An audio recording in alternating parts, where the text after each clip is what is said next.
प्रिय विद्यार्थियों, हिंदी साहित्य बीए तृतीय वर्ष की कक्षा में आपका पुनः स्वागत है। जूही की कली कविता को हम गतांक से आगे पढ़ेंगे, उसके दूसरे अवतरण का अध्ययन करेंगे। इससे पूर्व की कक्षा में हम जान चुके हैं कि इस कविता में जूही की कली को एक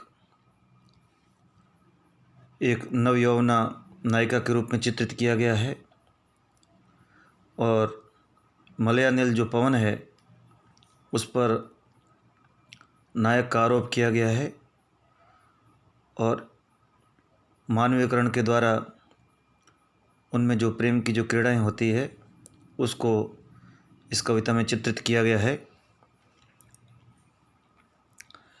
आई याद बिछुड़न से मिलन की वह मधुर बात, आई याद चांदनी की धुली हुई आधी रात, आई याद कांता की कंपित कमनीय गात। फिर क्या पवन उपवन सरसरित गहन गिरी कानन, कुंज लता पुंजों को पार कर पहुँचा जहाँ उसने की केली कली खिली साथ।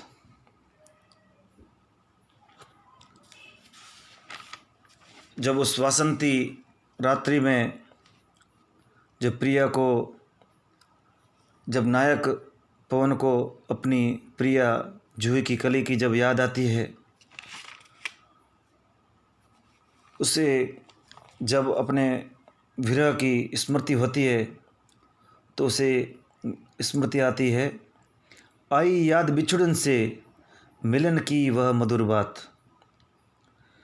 मलय पवन को अपनी प्रिया जूही की कली से बिछुड़ने के कारण उनकी जो मिलन की जो वो मीठी मीठी जो स्मृति थी वह स्मृत हो आती है।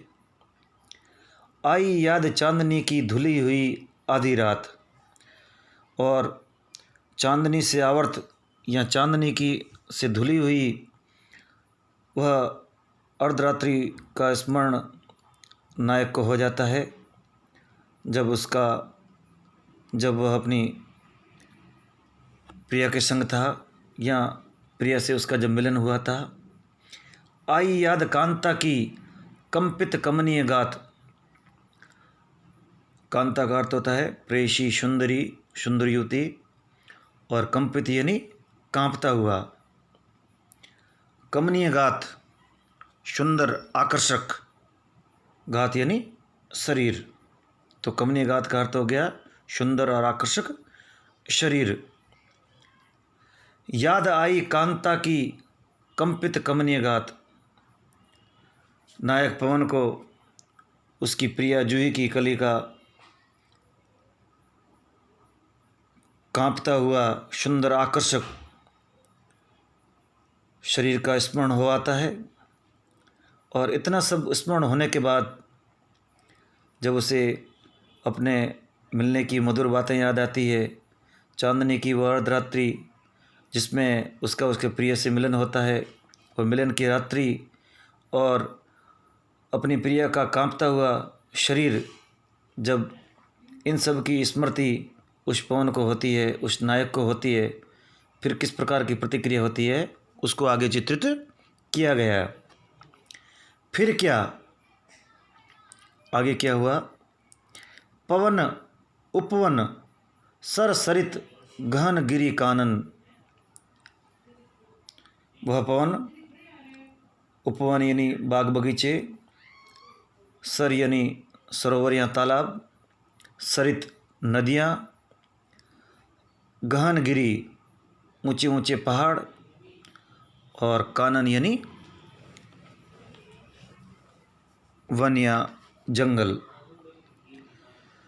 कुंज लता, कुंज कहते हैं झाड़ियों को, झुरमुट को, लता यानी बेल।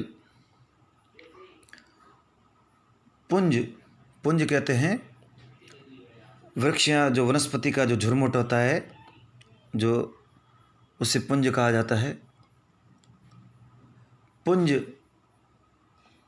पुंजों को पार कर, पहुंचा जहां उसने की केली। केली का अर्थ प्रेम की क्रीड़ा।